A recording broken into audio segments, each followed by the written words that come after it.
নমস্কার বন্ধুরা, শুভ সকাল। কেমন আছেন? আশা করি ভালো আছেন। আপনাদের আশীর্বাদে ও দোয়ায় আমরা খুবই ভালো আছি। তো এই যে সকালবেলা, গ্রামের সকাল আর শহরের সকাল একরকম না, প্রকৃতিটা একটু আলাদা, কিন্তু তারপরেও সকালবেলায় শহরেও রাস্তাঘাট ফাঁকা থাকে, গাড়ি ঘোড়ার কোনো আওয়াজ নেই, ভালোই লাগে সকালবেলাটা। ভালো, রাস্তাঘাট একদম ফাঁকা, কোনো গাড়ি নেই, কিছু নেই। তো আজকে কি রান্না করব চলেন দেখি। আজকে রান্না করব টমেটো দিয়ে মুগ ডাল আর এই যে লাউয়ের তরকারি। আজকে নিরামিষ রান্না হবে, কারণ কালকে একাদশী, তো আজকে সংযম, এর জন্য আজকে নিরামিষ রান্না করব। ডাল আমি বসিয়ে দিয়েছি, আর এক পাশে ভাত বসিয়ে দিয়েছি। ডালটা একটু ফুটে গেছে, কারণ ডালটা একটু আগেই বসিয়েছি। ডাল বসিয়েছি, ওই ঘর ঝাড়ু দেবো, তখনই আবার কৃপা উঠে গেছিলো। তো কৃপাকে ঘুমানিয়ে আবার আসলাম আর কি। তো এখন এই যে লাউ টমেটো কেটে নিয়েছি। সকালবেলা সবাই ঘুমায়, তাই নিজের ভিডিও নিজের একাই করতে হয়। তো চেষ্টা করি করার, জানি না অতটা ভালো হয় কিনা। আমি যদিও আমি অতটা ভালো ভিডিও করতে পারি না, কেবল চেষ্টা করতেছি। তো এই যে ডাল আমার হয়ে গেছে, এখন ডালটা ফোড়ন দেবো আর কি। তো তেল দিলাম কড়াইতে। এখন হচ্ছে সরিষা দিব, টক ডালে সরিষা ফোড়ন দিই। আর গরমের মধ্যে টক ডাল খেতে অনেক ভালো লাগে, সেটা টমেটোর ডাল হোক বা আমের ডাল হোক, ভালো লাগে খেতে। এই যে আমি টমেটোগুলো দিয়ে দিচ্ছি। তো এখন একটু সামান্য লবণ দেব, হলুদ দিব, একটু ভাজা হলে তারপর ডাল দিয়ে দেব। এখন যে গরম, মানে টক ডাল খাওয়াটা শরীরের জন্য অনেকটা উপকারী, খেতেও ভালো লাগে, শরীরের জন্যও ভালো।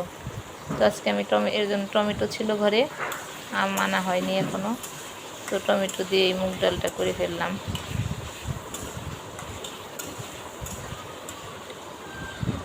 তো এই যে আমার টমেটোগুলো ভাজা হয়ে গেছে প্রায়, আর একটু ভাজা হলে, মানে একটু কষা কষা হলে আমি ডালটা ঢেলে দিব।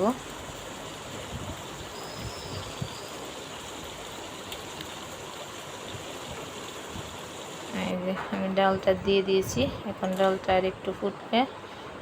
টক ডালে হালকা একটু চিনি দিলে ভালো লাগে, তাই আমি হালকা একটু চিনি দেব, চিনি দিয়ে নামিয়ে নেব। এই যে আমার ডাল রান্না কমপ্লিট। তো এখন রান্না করব লাউয়ের তরকারি, এটাও নিরামিষ, মানে মাছটা ছাড়া রান্না করব। তো এই যে আমি তেল দিয়ে দিছি, এখন হচ্ছে জিরা আর কালো জিরা ফোড়ন দেব। জিরার সাথে কালো জিরা ফোড়ন দিলে আলাদা একটা স্মেল আসে, ভালো লাগে খেতে। তো এই যে লাউ ঢেলে দিয়েছি, লবণ দিয়েছি, হলুদ দিচ্ছি, মরিচের গুঁড়া, ধনিয়া গুঁড়া দিয়ে নাড়াচাড়া করব। ভালোভাবে ভাজা হলে তারপর আমি পরিমাণ মতো জল দিয়ে দেব। তো আমার রান্না বান্না আপনাদের কেমন লাগে সেটা জানি না, অবশ্যই আপনারা কমেন্টে জানাবেন। আমি এত ভালো রান্না করতে পারিও না, তবে যেটুকু পারি চেষ্টা করি আপনাদের দেখাতে। তো এই যে তরকারি হয়ে গেছে, আমি সামান্য চিনি দিয়ে দিলাম, কারণ মিষ্টি লাউয়ের তরকারিতে চিনি না দিলে ভালো লাগে না। আর জিরার গুঁড়া দিয়ে আমি তরকারিটা নামিয়ে নিয়েছি। এই যে রান্না আমার কমপ্লিট। কেমন উঠলো, ঘুম ভাঙলো? হরে কৃষ্ণ।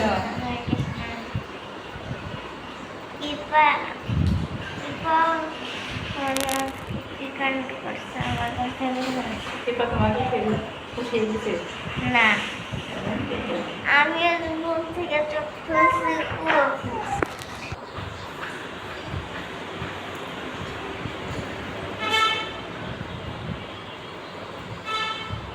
ঘুম ভাঙছে তোমার?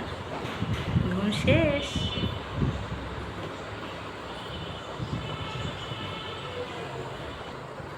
এই যে দেখুন কৃপা ব্রাশ করতেছে। ওনার সকালবেলায় গরম লাগছে, এজন্য জামা খুলে ফেলেছে। অনেক কান্নাকাটি করে জামাটা খুলে ফেললো। প্রত্যাশা দাঁড়িয়ে আছে। 2 মেয়ে এখন দাঁড়িয়ে থাকবে, কারণ তার বাবা এখন অফিসে যাবে। এটা হচ্ছে প্রতিদিনের রুটিন। অফিসে যাওয়ার সময় 2 জনে দাঁড়িয়ে থেকে বাই বলবে। বাবার প্রতি কি ভালোবাসা মেয়েদের দেখুন। তো আমি এই যে প্রত্যাশাকে খাবার দিয়ে দিলাম। তো আমি এখন স্নানে যাব, স্নান সেরে পূজা করব। এই যে প্রত্যাশা খাবার দিয়ে দিছি, ও এই রুমে খাচ্ছে, কারণ টিভি দেখবে আর খাবে। ওনার আবার টিভি বা ফোন ছাড়া খাওয়া যায় না। তো এই যে টিভিতে মোটু পাতলু হচ্ছে, ওইটা দেখতেছে আর খাবে।